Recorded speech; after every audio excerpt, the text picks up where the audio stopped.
Hi, welcome to UV's Music Podcast. I'm UV. In this podcast, we'll talk about anything and everything music related, from vinyl to gear to our favorite musicians. So, let's get into it.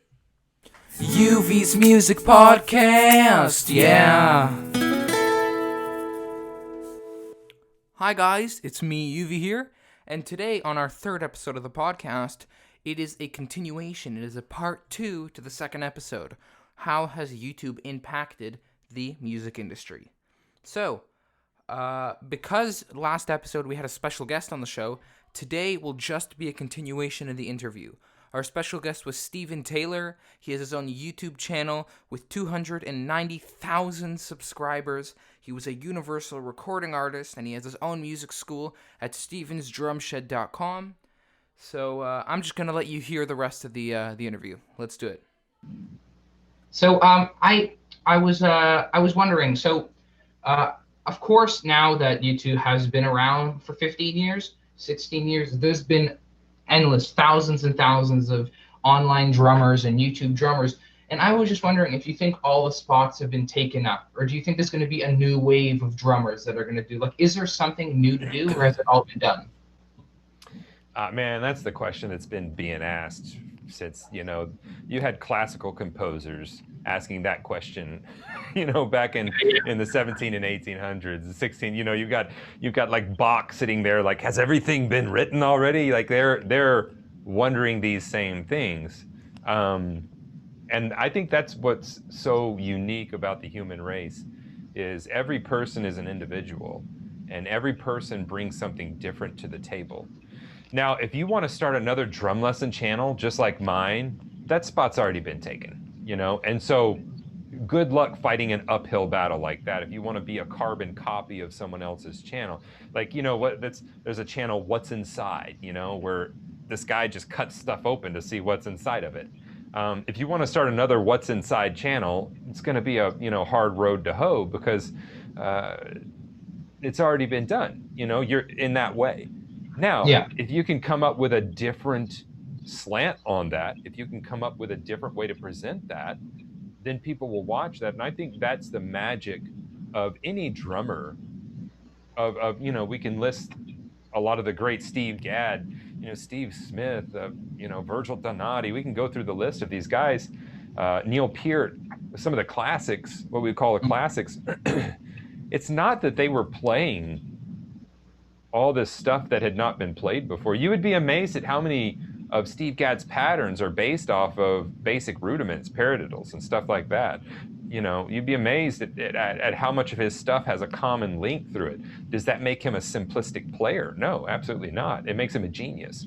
Because what he did was he took this thing that everyone else was just kind of glossing over, and he made it into an art form. And I think that the internet is such a wonderful thing because it takes away the middleman. The middleman used to be, if you were a musician and you wanted to reach your audience, you made music and you had a record label, and they were in between you and your audience. And with that record label, you also had all these other middlemen of booking agents, publishing, all this stuff, right? Now, what they helped do was they would help advise you on what that audience liked, what they cared about, but sometimes they also ruined the band because they were just trying to micromanage that creative stuff. Nowadays, you have bands that can go directly to their audience, their fans, and that's a different thing. The blip in history. We're getting into like a way deeper conversation here. The weird blip in history is not what's happening right now. This is actually the normal way to do things. Creatives and artists communicating directly with their audiences. Whenever you had a Beethoven or a Bach, they communicated with their audience. If they had someone that commissioned them to write a piece, that was their audience. They were communicating with that audience. If they went and played a concert, they were directly communicating with that audience. They didn't have a record label. And what happened was we made widgets. And whenever you make you know what a widget is? A widget is anything, a widget is, this thing, it's a pen. A widget is anything that can be a commodity, can be sold. And once they put music in the form of a widget, because used to you had to go somewhere to hear music, and then we had recordings. And once they got recordings that were stable enough that they could print them on plastic discs that were called records, once they had that, then you had businessmen come in and go, oh, this looks a lot like the pins that I sell. We know what to do with that because it's a physical product.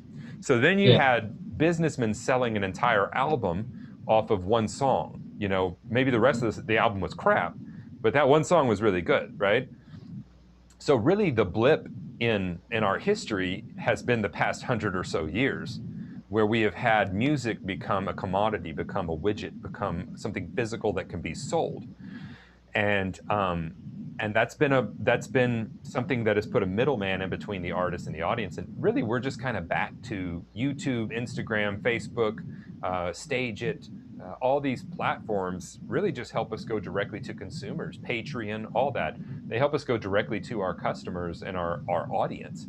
And so for me, no, everything hasn't been done. You have new things coming out all the time. You know, I think one of the best ideas for a YouTube channel is a marimba player that can play entertaining content and has good video ideas. And so they like play great marimba pieces, and they, you know, you've got the piano guys. They took piano pieces and they just came up with entertaining ways to play them. So I don't think all the spots have been taken. I think what too often people become obsessed with looking at what other people are doing instead of looking at the tools at hand and going, here's what I'm good with, here's what I'm interested with. Let me see what people are watching. Now let me see how I can curate what I do to what they're watching. And you have, you know, great bands like OK Go is a good example. That's a band that based their whole career off of their YouTube videos. And they've been hired for Super Bowl ads and car commercials and all kinds of stuff just off of, another one would be Pomplamoose. They're another great channel where creatives they were creating indie rock just like everybody else. They just did it in a different way. So if you want to do something exactly like somebody's already done, good luck with that. If you want to do something original and unique, and you know, you come in as a drummer or an educator and you've got something unique to offer, well then I think there's more room than we would give credit for. In the business world, they call those the red and the blue oceans, right? So the red ocean is where all the sharks are feeding. It's where all the blood is, right? So if you jump into a red ocean, there's a lot of people competing for very little food there. But if you kind of swim over a little ways, there's blue ocean over there that's wide open, and you can do all kinds of things there.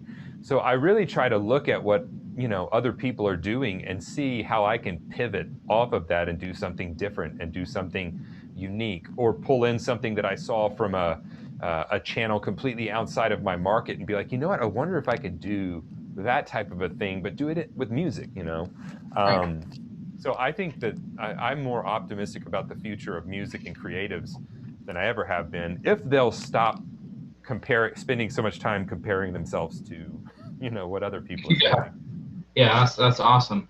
Yeah, so you know, the topic of the podcast is YouTube's effect in general on the music industry, and YouTube has gotten a lot of hate for the way it treats its creators. Some people like what they do, some people don't. So I was wondering, like, do you think that YouTube is fair towards content creators like yourself who have such a big following?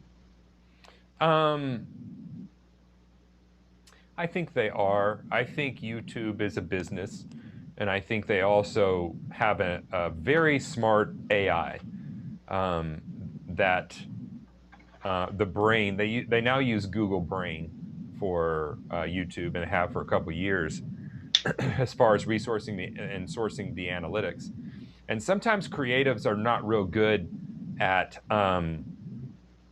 reading the nerdy parts of things. So understanding why that video got squashed by YouTube, they'll say, oh, that's just YouTube squashing my content. Whereas in reality, you actually are just delivering content that your audience is zero interested in.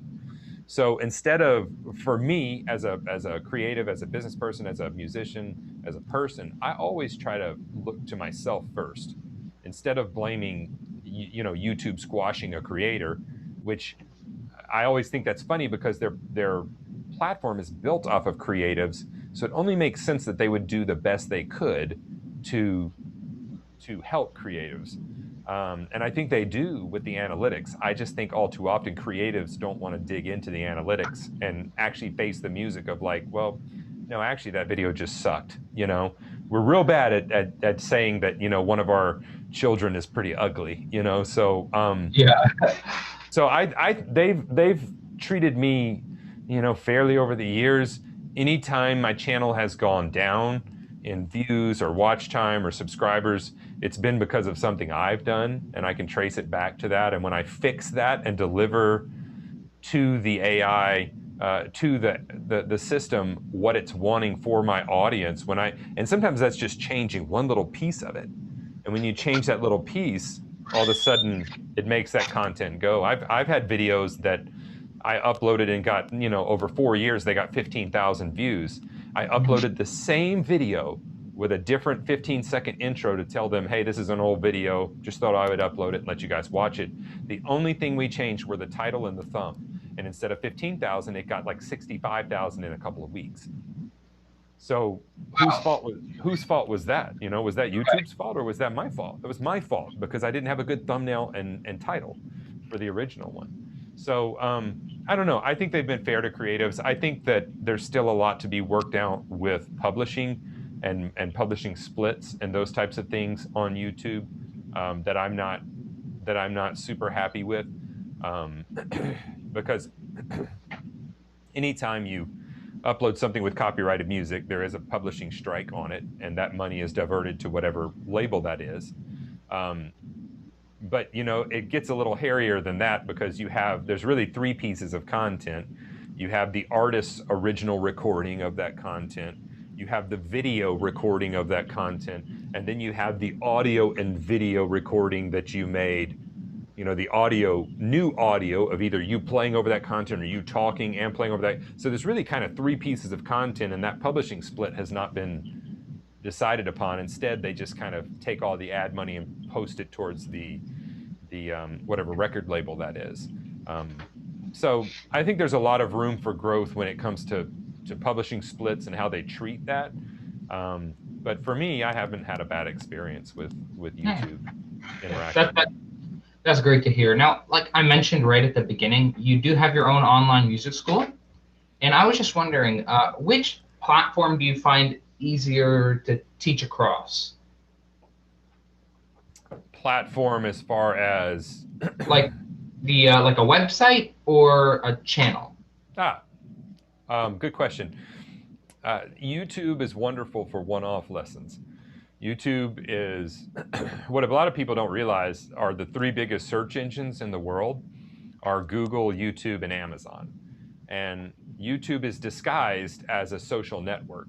But what it really is, and it's owned by the other biggest search engine in the world, what YouTube really is a search engine. Yesterday, my son has just started staying home by himself, and he's never used like just a bottle opener. And he messages me, he's like, how do I use this bottle opener at our house?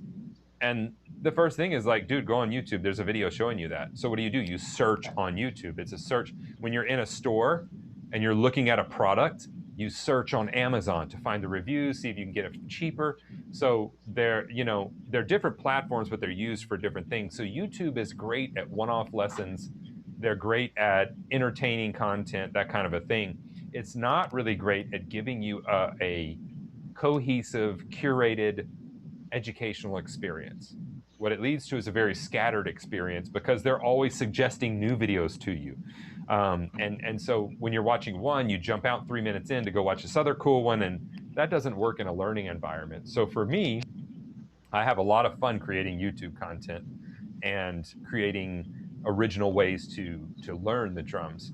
Unique ways, one of the ones that we've done lately is hire 3 session drummers to play on the same song and see what their different takes are. That's a huge educational opportunity. And I post that in my members area, and I also post it on my YouTube channel. But the cool thing that we can do in the members area is we can make that a master class. So they get all 4 takes separately with notation to all of them. They also get interviews with each one of the players. And then they get the track, slow and fast version, so that they can play along to it and try some of their ideas. So that is a better, kind of isolated learning experience with that song and those artists and working on that than just watching the YouTube video and watching me react to certain parts of that. That's entertaining and it's got its place. But if you really want to dig deep on that song and dig deep with those drummers and understand what they're doing, the resources that I have in my online drum school in the masterclass section, that's going to be where that happens. So for me, teaching as a drum teacher in a school type of environment, having over 70 choruses and live Q&As, we've got a Q&A here in a couple hours with the students, live Q&As weekly with the teachers, that's an environment that is very conducive to a structured learning. So no, YouTube is not great for that type of a structured environment. It just kind of depends. Like if I'm wanting to do some entertaining, fun stuff, then YouTube's the place for me to do that. If I'm wanting to do some legit teaching and chorus work and that kind of stuff, then my online drum school, that's going to be the best place to do that. I mean, I have to say the first video of yours that I watched was you did a lesson for My Hero, and I'm sure when I finished that lesson, I didn't go watch another lesson or did this. I probably just jumped to a different, cooking video or something that's completely off topic. So yeah, I totally get what you're saying. I was just wondering, is there any future plans for your channel that you can share with our listeners? Without letting the cat out of the bag too much. So this past year, I've spent the entire year renovating an entire building that we'll use as a creative space. We'll have our offices there, and we've also got a large creative space there. We'll host drum camps, those kinds of things. But what it does is, as a creative, there's no better thing to have than a blank canvas, right?